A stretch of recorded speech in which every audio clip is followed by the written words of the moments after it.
Hello everyone and welcome back to my YouTube channel. Today I am back with a Christmas card using some Hello Bluebird products. First of all, I'm using the Feed the Birds stamp set, which is an adorable set, and then I'm using the Christmas Words #1 from Hello Bluebird as well. But let's first start with the coloring. Now you will see me color the birds a little bit different than what it will be in the end result, but I will change that over this video because I just wasn't feeling it with the background that I created later on. So sometimes you just need to change it up. But first I am coloring the girl, which seems to be the hardest thing to color of these 5 images. So I'm starting with a skin tone using my standard color combination that I most of the time use, but there are many more, of course, and you do you. If I don't want to think about skin tone, then I'm taking the E13, E11, E01 and E00.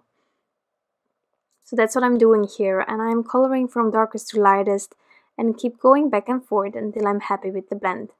On the paper that I'm using, Transotype Perfect Coloring Paper, I prefer adding at least 2 layers. But you can add many more if you need to, and from time to time I definitely do so because sometimes 2 just isn't enough. I also decided to keep the legs bare. You can also put her in some leggings or socks or anything you prefer. But I wanted to repeat the color combinations throughout this image, and just to be able to switch between all the colors I had to use the skin tone again on the legs. Now for the hair, really simple. I am just following those lines that were drawn in by the illustrator, and so I'm following them. So I'm adding my darkest color on the right side, and then I'm filling the rest of the area with lighter markers. So that I can have my light source sort of on the left side of my image. Now I'm not keeping that light source there for the birds necessarily, I'm just seeing where the back is of all of the images, and then there will be the shadow. So I have sort of a centered light source. So going in for a second layer.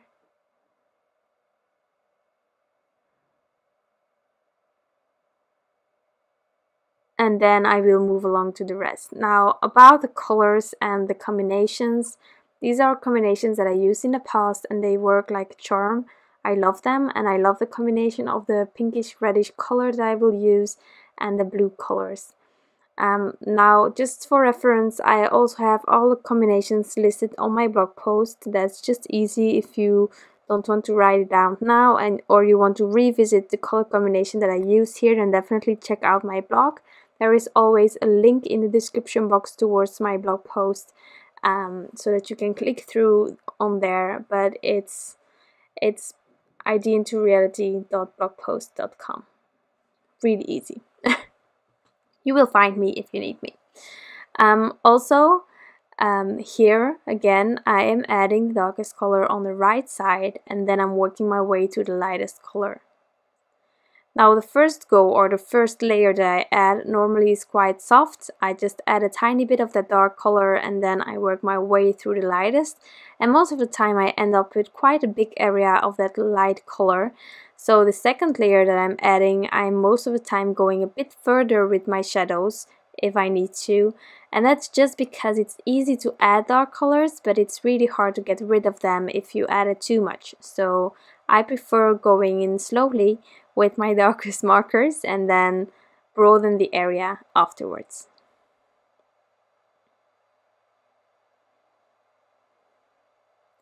And if you want a really soft pink, personally my favorite combination currently is R85, 83 and 81. I'm just adding R39 to this combo to have a bit more contrast on the coloring of the girl's jacket. I just think it's really gorgeous.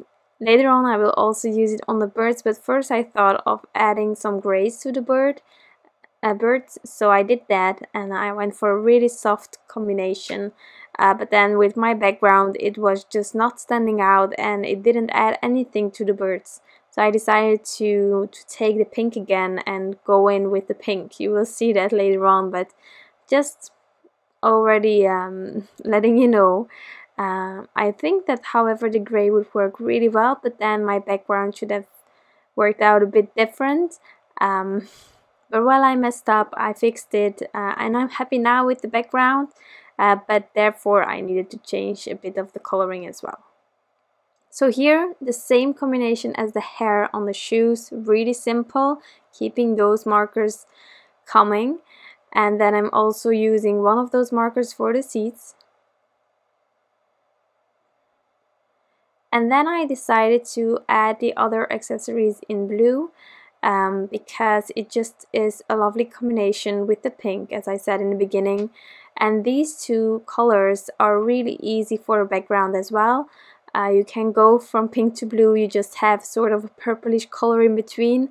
It works, so this way I could have the same colors in the background as I have for my images, which is something that I really like, but you can go either way, of course.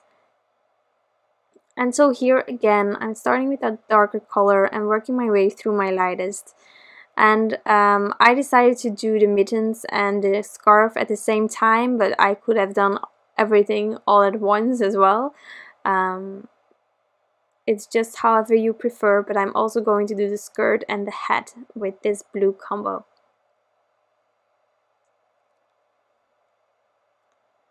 And here you can see how I go further in with that darker color once I know that I have more area to work with. And then I'm blending it out, going right to my lightest marker.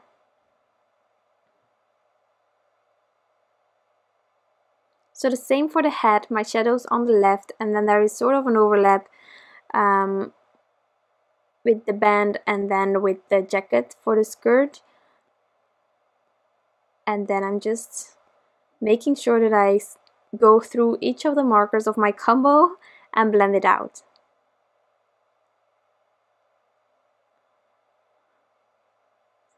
And depending on the area, you only need a few markers to color it in. You can always go big or go home and use a lot of markers everywhere. But I personally find that it's not always needed to have a lot of markers. Like if you have those tiny mittens, only 2 colors, that's perfectly fine as well. It's however you prefer it. Now for the birds, as I said, I first thought of using grays, and I really think it's a lovely way to color the birds. So maybe in the future I will try it again with this combo and then just figure out how to do the background differently. But I started, as I said, where the back is facing towards. I am adding more shadows, so it is different on each of the birds. And then I decided to add a little bit of pink on the chest area and just let it fade out. I don't know how it's called in English, but if we have like a red tummy of a bird, we say in Dutch roodborstje, which is quite a literal translation of a red tummy. But yeah, so I thought doing a really faded version of that with pink instead of red, and then fade it into the gray area.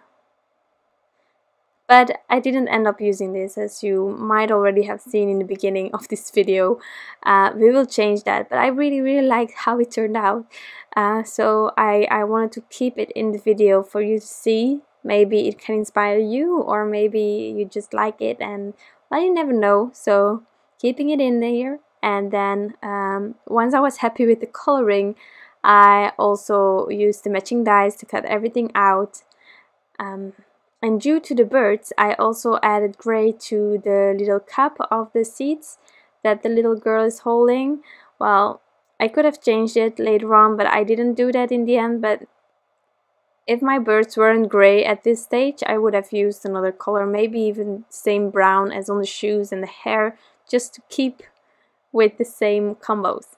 But, well, things change. So here, this is the coloring, and then I took the matching dies and cut all of the images out, keeping everything in place with some purple tape. and then I could start on my background. Now for my background, I have an A2 sized panel. This is die cut with the basic rectangles from my elephant, so we have that gorgeous stitching detail on the edges, which I really like, and I really like to keep it white as well.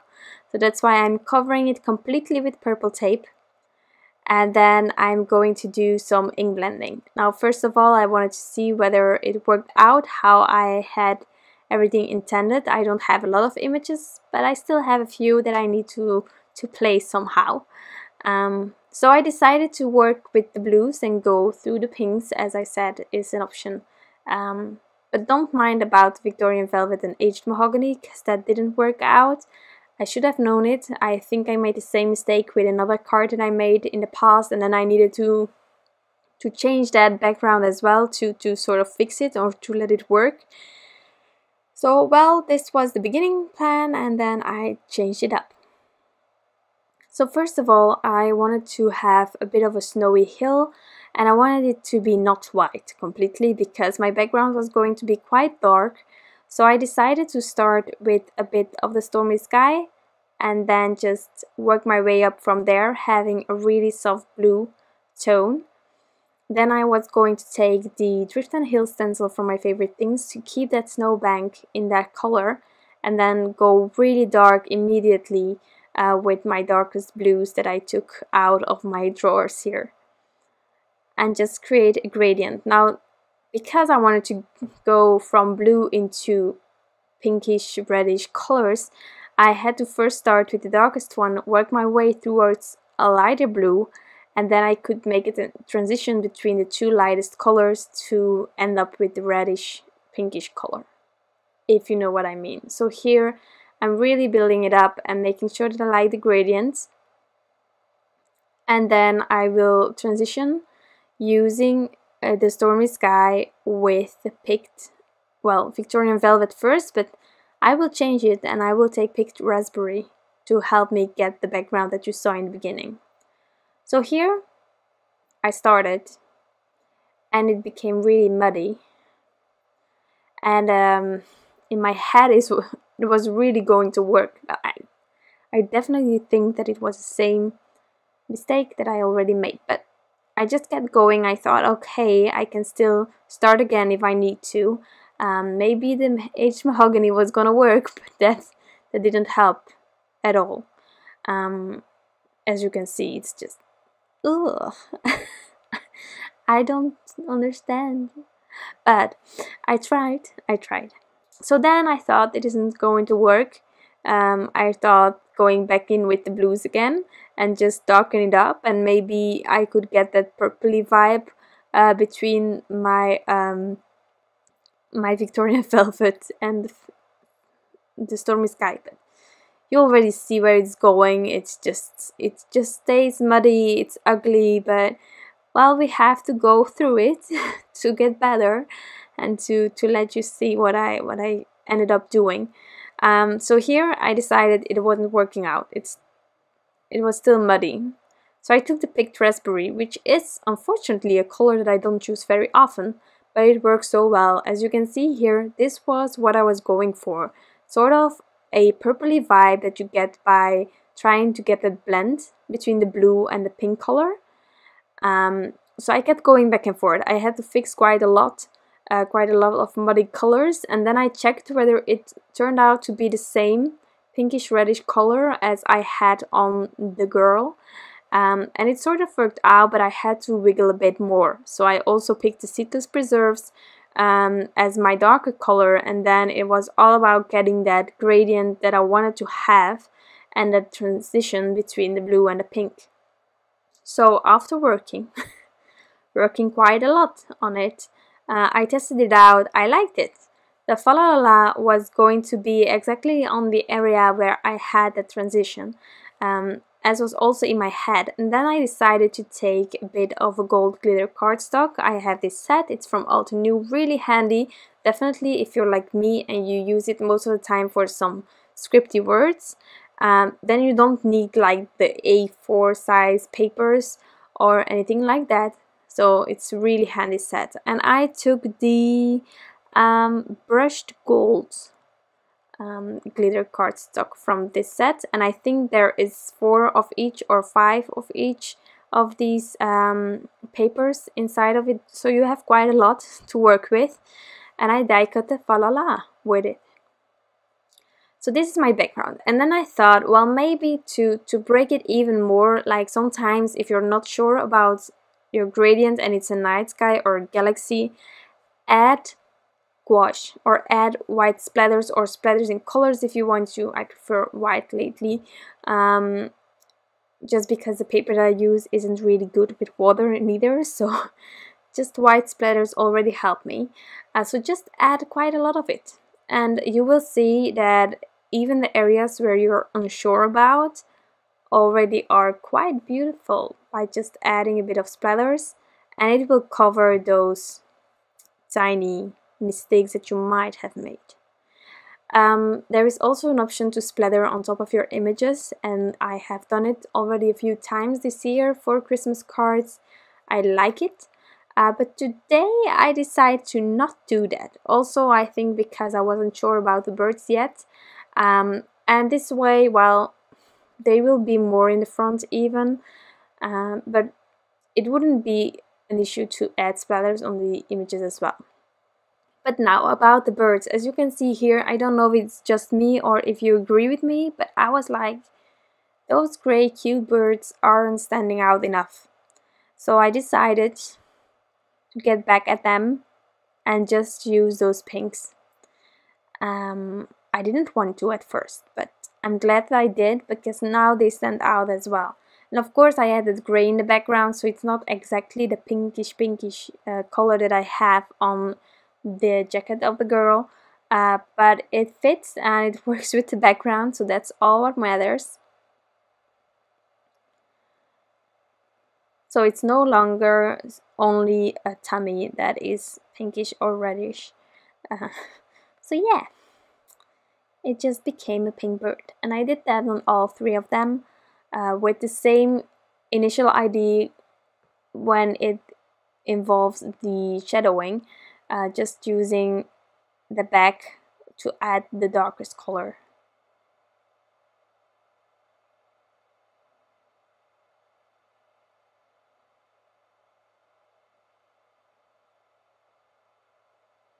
So that's what I did, and tiny images, so it wasn't a lot of work to fix. And then I could get on with the assembling.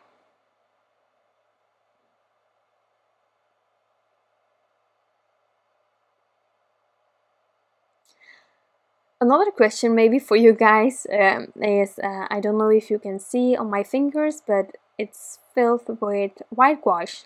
And it's really funny because I wear glasses, and even when I splatter with white gouache, the white gouache is all over my glasses as well. It's really funny.